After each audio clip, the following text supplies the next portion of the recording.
आदरणीय अध्यक्ष महोदय, मैं इस सम्मानित सदन में पश्चिम एशिया में चल रहे संघर्ष और इसकी वजह से भारत के सामने आई चुनौतियों पर बात रखने के लिए उपस्थित हुआ हूं। इस समय पश्चिमी एशिया की हालत चिंताजनक है। बीते 2-3 हफ्तों में जयशंकर जी ने और हरदीप पुरी जी ने इस विषय पर सदन को जरूरी जानकारी दी है। अब इस संकट को 3 सप्ताह से ज्यादा हो रहा है। इसका पूरे विश्व की अर्थव्यवस्था पर, लोगों के जीवन पर बहुत ही विपरीत असर हो रहा है। इसलिए पूरी दुनिया इस संकट के जल्द से जल्द समाधान के लिए सभी पक्षों से आग्रह भी कर रही है। अध्यक्ष महोदय, भारत के सामने भी इस युद्ध ने अप्रत्याशित चुनौतियां खड़ी कर दी हैं। ये चुनौतियां आर्थिक भी हैं, नेशनल सिक्योरिटी से जुड़ी भी हैं और मानवीय भी है। युद्धरत और युद्ध से प्रभावित देशों के साथ भारत के व्यापक व्यापारिक रिश्ते हैं। जिस क्षेत्र में युद्ध हो रहा है वो दुनिया के दूसरे देशों के साथ हमारे व्यापार का भी एक महत्वपूर्ण रास्ता है। विशेष रूप से कच्चे तेल और गैस की हमारी जरूरतों का एक बड़ा हिस्सा यही क्षेत्र पूरा करता है। हमारे लिए ये रीजन एक और कारण से भी अहम है। लगभग 1 करोड़ भारतीय खाड़ी देशों में रहते हैं और वहां काम करते हैं। वहां समंदर में जो कमर्शियल शिप चलते हैं उनमें भारतीय क्रू मेंबर्स की संख्या भी बहुत अधिक है। ऐसे अलग अलग कारणों के चलते भारत की चिंताएं स्वाभाविक रूप से अधिक है। इसलिए ये आवश्यक है कि भारत की संसद से इस संकट को लेकर एक मत और एकजुट आवाज दुनिया में जाए।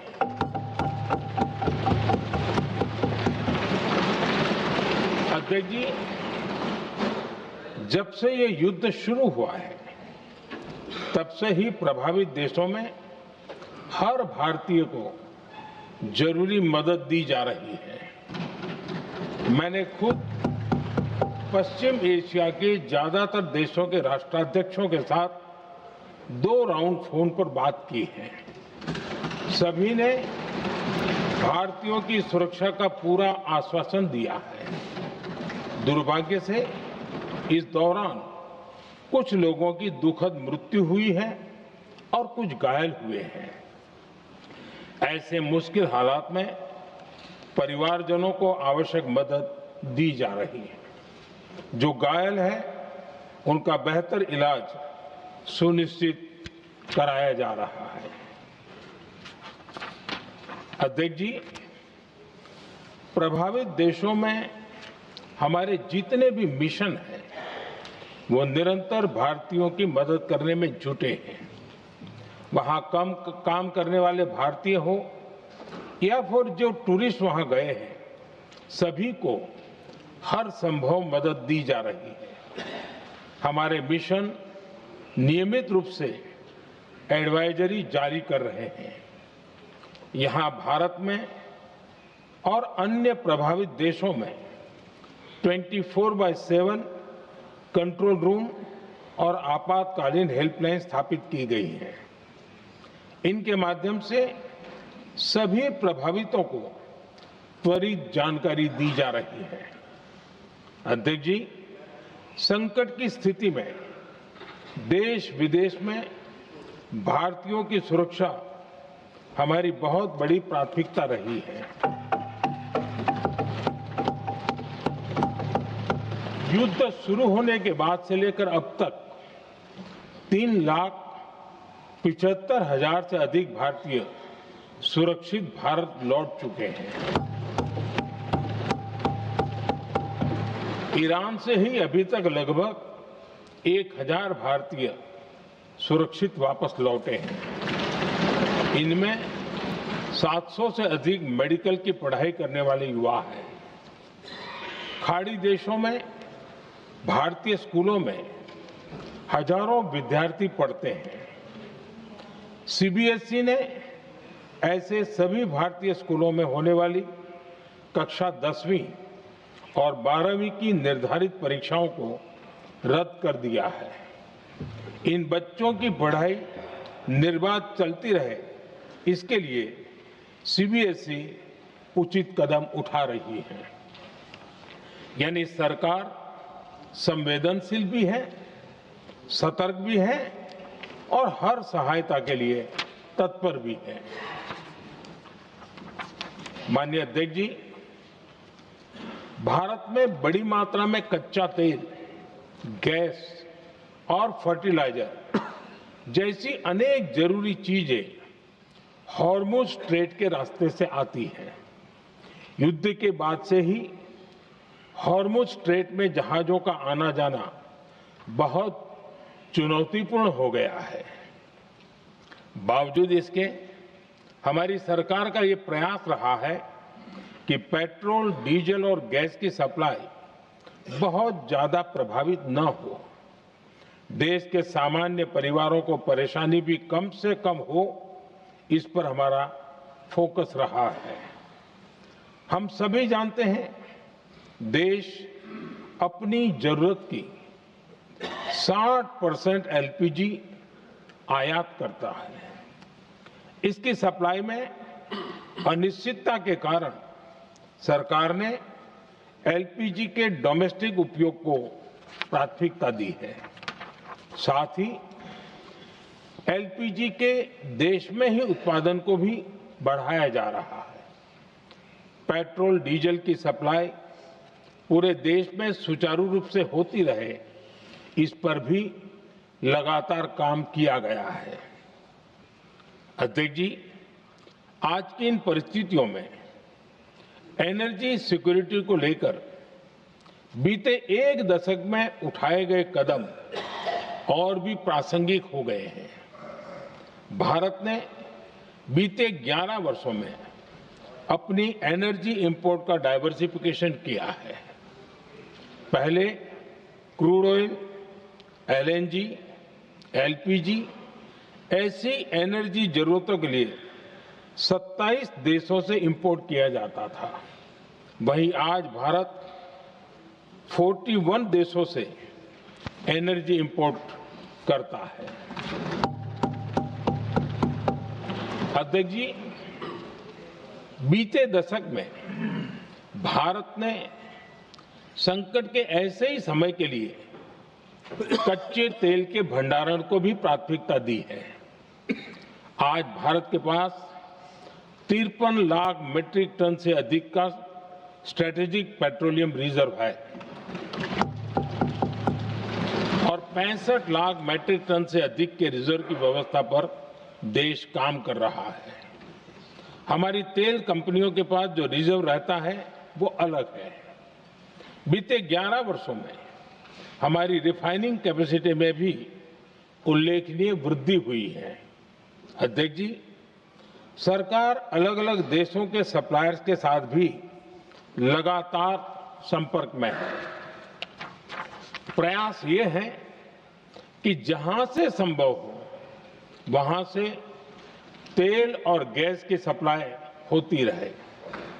भारत सरकार गल्फ और आसपास के शिपिंग रूट्स पर निरंतर नजर बनाए हुए है। हमारा प्रयास है कि तेल हो, गैस हो, फर्टिलाइजर हो, ऐसे हर जरूरी सामान से जुड़े जहाज भारत तक सुरक्षित पहुंचे। हम अपने सभी वैश्विक सहयोगियों के साथ निरंतर संवाद कर रहे हैं ताकि हमारे मैरीटाइम कॉरिडोर सुरक्षित रहे। ऐसे प्रयासों के कारण बीते दिनों हॉर्मुज स्ट्रेट में फंसे हमारे कई जहाज भारत आए भी हैं। अध्यक्ष जी, संकट के इस समय में देश की एक और तैयारी भी बहुत काम आ रही है। पिछले 10-11 साल में इथेनॉल के उत्पादन और उसकी ब्लेंडिंग पर अभूतपूर्व काम हुआ है। एक दशक पहले तक देश में सिर्फ 1-1.5% इथेनॉल ब्लेंडिंग कैपेसिटी थी। आज हम पेट्रोल में 20% इथेनॉल ब्लेंडिंग के करीब पहुंच रहे हैं। इसके कारण प्रति वर्ष करीब 4.5 करोड़ बैरल कम ऑयल इंपोर्ट करना पड़ रहा है। ऐसे ही रेलवे के बिजलीकरण से भी बहुत बड़ा फायदा हो रहा है। अगर रेलवे का इतना बिजलीकरण न होता तो हर साल करीब 180 करोड़ लीटर डीजल अतिरिक्त लगता। ऐसे ही हमने मेट्रो का नेटवर्क बढ़ाया है। 2014 में जहां देश में मेट्रो नेटवर्क 250 किलोमीटर से भी कम था, आज ये बढ़कर करीब 1100 किलोमीटर हो गया है। हमने इलेक्ट्रिक मोबिलिटी पर बहुत अधिक बल दिया। केंद्र सरकार ने राज्यों को 15,000 इलेक्ट्रिक बसें चलाने के लिए दी हैं। आज जिस स्केल पर वैकल्पिक ईंधन पर काम हो रहा है, उससे भारत का भविष्य और सुरक्षित होगा।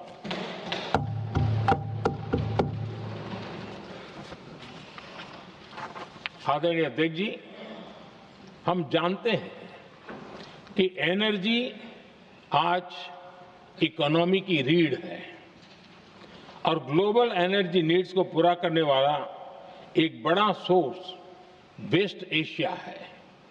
स्वाभाविक है कि दुनिया भर की अर्थव्यवस्था वर्तमान संकट से प्रभावित हो रही है और भारत पर इसका कम से कम दुष्प्रभाव हो, इसके लिए निरंतर प्रयास किए जा रहे हैं।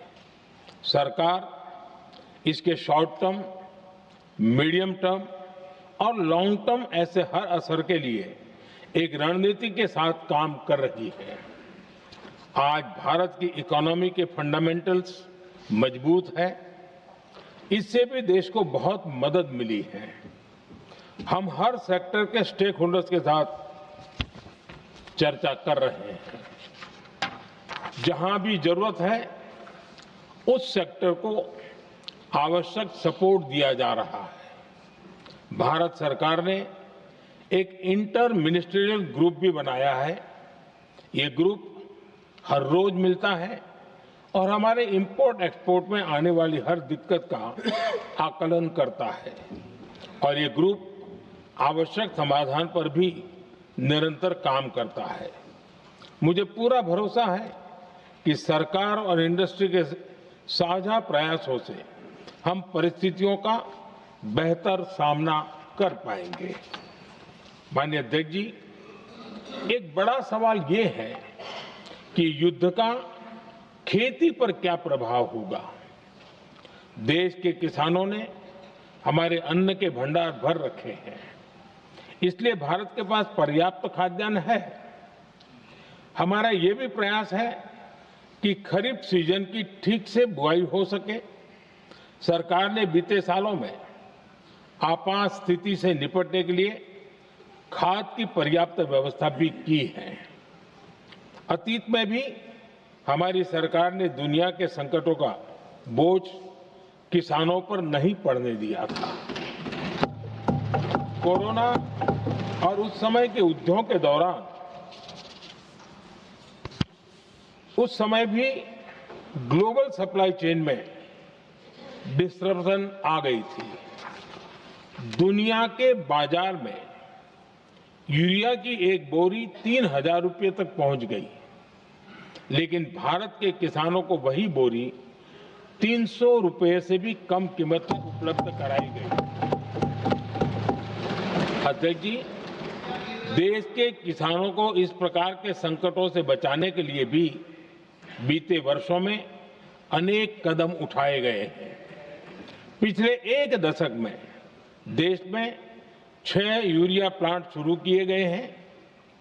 इससे सालाना 76 लाख मैट्रिक टन से अधिक की यूरिया प्रोडक्शन कैपेसिटी जुड़ी है। इस दौरान डीएपी और एनपीकेएस जैसी खाद का घरेलू उत्पादन भी करीब 50 लाख मैट्रिक टन बढ़ाया गया है। इतना ही नहीं, तेल और गैस की तरह खाद के आयात को भी डाइवर्सिफाई किया गया है। ऐसे ही डीएपी और एनपीके के आयात के लिए भी हमने अपने विकल्पों को विस्तार किया है। अध्यक्ष जी, सरकार ने देश के किसानों को made in India nano urea का विकल्प भी दिया है। सरकार किसानों को प्राकृतिक खेती के लिए भी प्रोत्साहित कर रही है। पीएम कुसुम योजना के तहत किसानों को 22 लाख से ज्यादा सोलर पंप दिए गए हैं। इससे भी डीजल पर उनकी निर्भरता कम हुई है। मैं सदन के माध्यम से देश के किसानों को विश्वास दिलाता हूं कि सरकार किसानों की हर संभव मदद करती रहेगी। आदरणीय अध्यक्ष जी, युद्ध का एक बहुत बड़ा चैलेंज ये भी है कि भारत में गर्मी का मौसम शुरू हो रहा है। आने वाले समय में बढ़ती गर्मी के साथ बिजली की डिमांड बढ़ती जाएगी। फिलहाल देश के सभी पावर प्लांट्स के पर्याप्त कोल स्टॉक्स उपलब्ध है। भारत ने लगातार दूसरे साल 100 करोड़ टन कोयला उत्पादन करने का रिकॉर्ड बनाया है। पावर जनरेशन से लेकर पावर सप्लाई तक के हमारे सभी सिस्टम की निरंतर मॉनिटरिंग भी की जा रही है और सरकार की तैयारियां उसको रिन्यूएबल एनर्जी से भी मदद मिली है। बीते दशक में रिन्यूएबल एनर्जी की तरफ देश ने बड़े कदम उठाए हैं। आज हमारी total install power generation capacity का आधा हिस्सा रिन्यूएबल सोर्स से आता है। हमारी कुल रिन्यूएबल क्षमता आज 250 गीगावाट के ऐतिहासिक आंकड़े को पार कर गई है। बीते 11 वर्षों में देश ने अपनी सोलर पावर कैपेसिटी करीब 3 गीगावाट से बढ़ाकर 140 गीगावाट तक पहुंचाई है। बीते वर्षों में देश में करीब 40 लाख रूफटॉप सोलर लगे हैं। इसमें पीएम सूर्यघर मुफ्त बिजली योजना से भी लोगों को काफी मदद मिली है।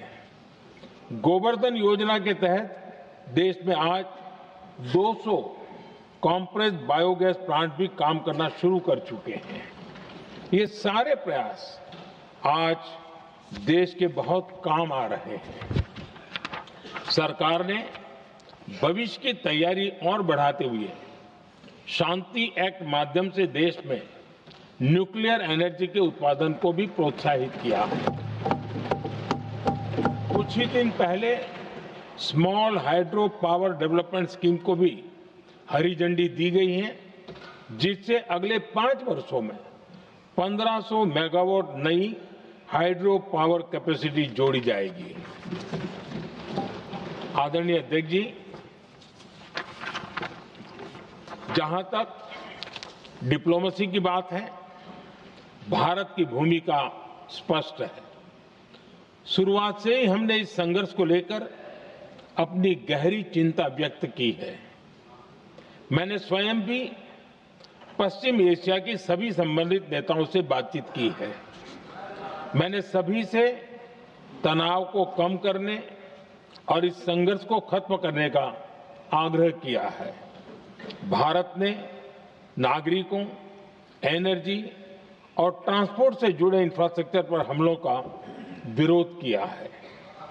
कमर्शियल जहाजों पर हमला और हॉर्मुज स्ट्रेट जैसे अंतर्राष्ट्रीय जलमार्ग में रुकावट अस्वीकार्य है। भारत डिप्लोमेसी के जरिए युद्ध के इस माहौल में भी भारतीय जहाजों के सुरक्षित आवागमन के लिए निरंतर प्रयास कर रहा है। अध्यक्ष महोदय, भारत हमेशा से ही मानवता के हित में और शांति के पक्ष में अपनी आवाज उठाता रहा है। मैं फिर कहूंगा कि बातचीत और कूटनीति ही इस समस्या का समाधान है। हमारे हर प्रयास तनाव को कम करने, इस संघर्ष को समाप्त करने के लिए है। इस युद्ध में किसी के भी जीवन पर संकट मानवता के हित में नहीं है। इसलिए भारत का प्रयास सभी पक्षों को जल्द से जल्द शांतिपूर्ण समाधान के लिए प्रोत्साहित करने का है। अध्यक्ष जी, जब ऐसे संकट आते हैं तो कुछ तत्व इसका गलत फायदा उठाने की कोशिश भी करते हैं। इसलिए कानून व्यवस्था सुनिश्चित करने वाली सभी एजेंसियों को अलर्ट पर रखा गया है। कोस्टल सिक्योरिटी हो, बॉर्डर सिक्योरिटी हो, साइबर सिक्योरिटी हो, स्ट्रेटेजिक इंस्टॉलेशंस हो, सबकी सुरक्षा को और मजबूत किया जा रहा है। अध्यक्ष जी, इस युद्ध के कारण दुनिया में जो कठिन हालात बने हैं, उनका प्रभाव लंबे समय तक बने रहने की आशंका है। इसलिए हमें तैयार रहना होगा, हमें एकजुट रहना होगा।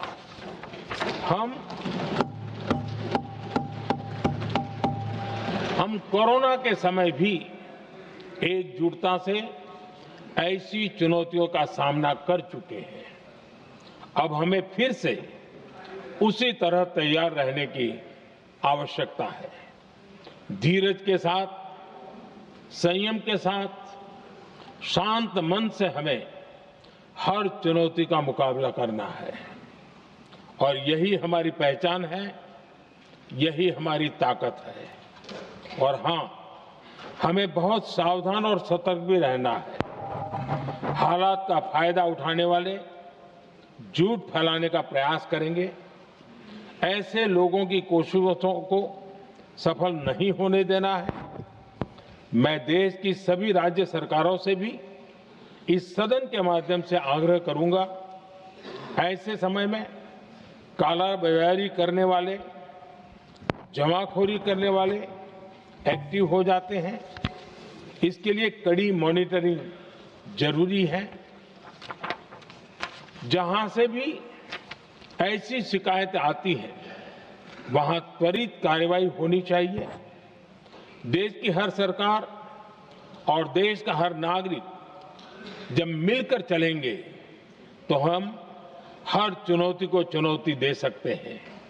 इसी आग्रह के साथ मैं अपना वक्तव्य समाप्त करता हूं। बहुत बहुत धन्यवाद।